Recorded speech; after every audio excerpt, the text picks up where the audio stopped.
Ils ne sont pas comme nous, ces génies. Vous les voyez accomplir des choses incroyables, faire des découvertes qui changent le cours de l'histoire, ou résoudre des problèmes qui laissent tout le monde sans voix. Mais la vérité, c'est qu'il existe des habitudes secrètes, des rituels, des comportements quotidiens qui permettent à ces individus d'atteindre un niveau de réussite que peu peuvent imaginer. Et aujourd'hui, je vais vous révéler ces habitudes, souvent méconnues et parfois même étonnantes, que les génies ne partagent généralement pas. Ces habitudes que, si vous les adoptez, peuvent littéralement transformer votre vie. Premièrement, parlons de l'une des habitudes les plus étonnantes chez les génies, leur relation avec le sommeil. Vous vous attendez peut-être à ce qu'ils passent des nuits blanches, à réfléchir, à étudier sans relâche, mais la vérité est tout autre. Albert Einstein, par exemple, dormait jusqu'à 10 heures par nuit. Pourquoi? Parce que le sommeil est crucial pour la consolidation de la mémoire et la créativité. Mais ce n'est pas tout. Les génies, comme Nikola Tesla ou Leonardo da Vinci, avaient des cycles de sommeil polyphasiques. Cela signifie qu'ils se réveillaient plusieurs fois au cours de la nuit pour méditer ou réfléchir avant de se rendormir. Ce n'est pas de la paresse, c'est une méthode pour recharger leur cerveau, lui permettre de traiter l'information et de trouver des solutions créatives aux problèmes qu'ils résolvaient. Ensuite, il y a l'habitude de la routine. Oui, les génies sont de grands adeptes des routines. Pourtant, elles ne sont pas rigides et dénuées de flexibilité. Prenez par exemple l'écrivain Franz Kafka. Chaque jour, il se levait tôt, mangeait un petit déjeuner léger et écrivait pendant des heures. Ce n'était pas une contrainte pour lui, c'était un rituel sacré, une habitude qui mettait son esprit en mode créatif et lui permettait de produire des œuvres exceptionnelles. Pourquoi la routine est-elle si importante pour un génie? Parce qu'elle libère l'esprit des distractions inutiles, permettant ainsi une concentration totale sur l'essentiel. La routine permet de créer un environnement mental stable, où l'on peut explorer de nouvelles idées sans se laisser envahir par des pensées futiles. Ce besoin d'un environnement stable se reflète également dans l'espace de travail des génies. Saviez-vous que certains d'entre eux, comme Steve Jobs ou Mark Zuckerberg, préfèrent un espace épuré et minimaliste pour travailler? Cela va à l'encontre de l'idée populaire selon laquelle un bureau encombré est un signe de créativité. En réalité, moins il y a de distractions visuelles et sensorielles, plus l'esprit peut se concentrer et plonger dans une zone de productivité optimale. Vous avez peut-être remarqué que de nombreux génies aiment aussi écouter de la musique lorsqu'ils travaillent. Mais attention, pas n'importe quelle musique. Les études montrent que la musique classique, en particulier celle de Mozart, favorise la concentration et stimule l'activité cérébrale. Un environnement ordonné, sans distractions inutiles, est un élément clé pour stimuler la créativité et le génie. La curiosité est également un autre ingrédient essentiel dans l'arsenal des génies. Contrairement à ce que l'on pourrait croire, la plupart des génies ne sont pas seulement des experts dans leur domaine, mais sont aussi profondément curieux de tout ce qui les entoure. Ils posent des questions, cherchent à comprendre comment fonctionne le monde, expérimentent sans cesse. Prenons l'exemple de Leonardo da Vinci. Non seulement il était peintre et sculpteur, mais il était aussi ingénieur, scientifique, anatomiste et inventeur. Il avait une soif insatiable de savoir et de comprendre. Cette curiosité sans fin est ce qui l'a poussé à explorer de nouveaux horizons, à créer des inventions avant-gardistes pour son époque. Les génies, loin de se contenter de ce qu'ils savent, continuent d'apprendre, de s'intéresser à des domaines variés. C'est cette approche multidisciplinaire qui leur permet de faire des connexions inattendues entre des concepts et de créer des innovations révolutionnaires. Pour cultiver cette curiosité, un autre secret des génies est leur capacité à prendre des pauses régulières et à se détacher du travail. Bien sûr, nous savons tous qu'il faut travailler dur, mais les génies savent que pour atteindre leur plein potentiel, il est tout aussi important de se reposer. Thomas Edison, par exemple, faisait des siestes fréquentes durant la journée. Ces pauses, loin de diminuer sa productivité, lui permettaient de maintenir son niveau d'énergie et de créativité. Quand le cerveau est fatigué, il est difficile de trouver de nouvelles solutions aux problèmes, et souvent, c'est dans ces moments de pause que les idées les plus créatives émergent. Un peu de repos, une marche à l'extérieur, un instant pour lâcher prise.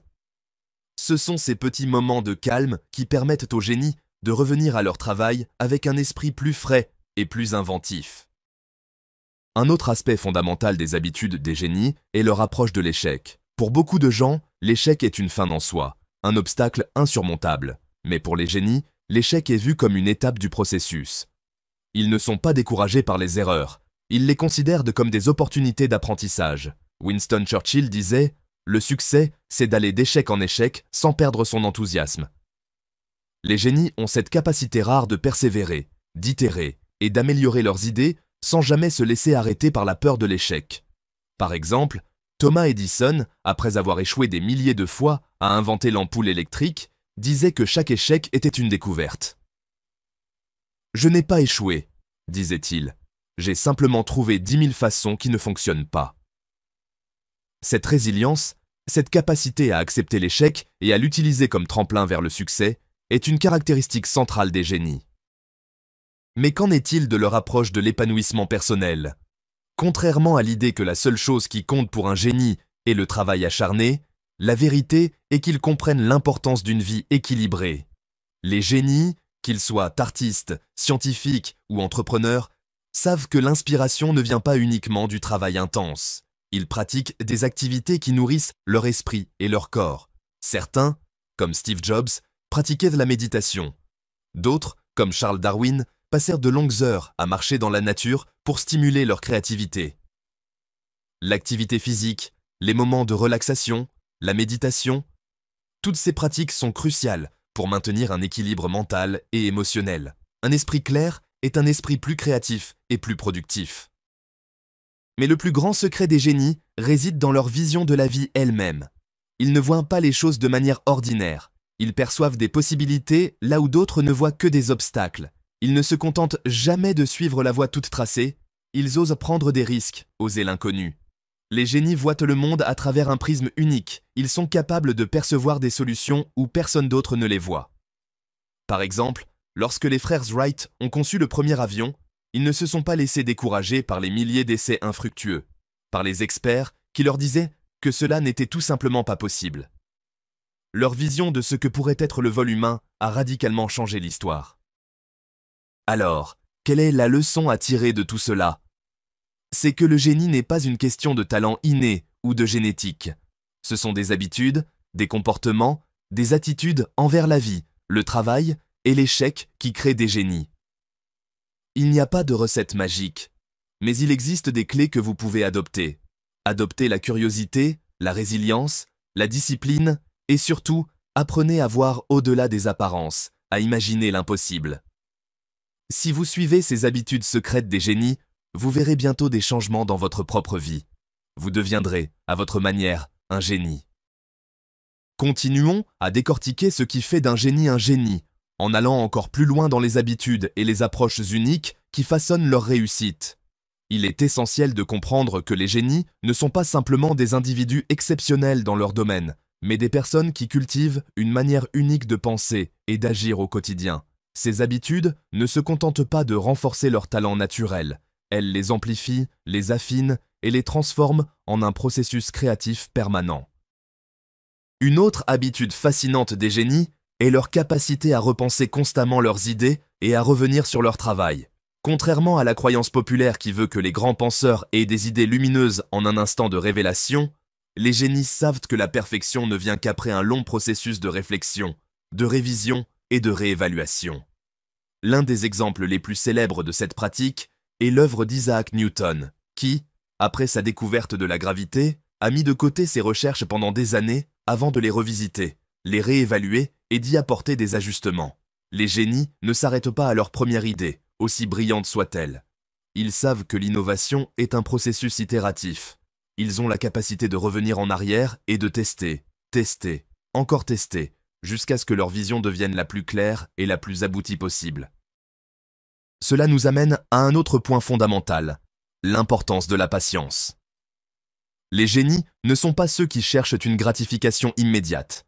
Ils sont prêts à travailler pendant des années, voire des décennies, sur un projet avant de voir les résultats de leurs efforts. Ils comprennent que chaque découverte, chaque invention est le fruit d'un travail de longue haleine. Prenez par exemple Marie Curie. Non seulement elle a été la première femme à remporter un prix Nobel, mais elle a également consacré une grande partie de sa vie à la recherche sur la radioactivité, affrontant des obstacles considérables, y compris des conditions de travail extrêmement dangereuses. Sa capacité à persévérer, à se concentrer sur des résultats à long terme, plutôt que de chercher des récompenses immédiates, est l'un des moteurs de son génie. Cette patience dans l'effort est essentielle pour toute personne cherchant à exceller. Mais la patience des génies ne signifie pas une absence de mouvement ou d'action. Au contraire, les génies sont des faiseurs. Ils ne passent pas leur temps à fantasmer sur de grandes idées sans jamais les concrétiser. Chaque grande idée qu'un génie peut avoir est mise en œuvre immédiatement, même si ce n'est que sous forme de croquis ou de notes dans un carnet. Le génie de Thomas Edison était, entre autres, sa capacité à travailler sans relâche pour traduire ses idées en inventions tangibles. C'est cette propension à agir rapidement, à ne jamais laisser une idée se faner sans l'avoir testée, expérimentée et mise en pratique, qui distingue les grands penseurs.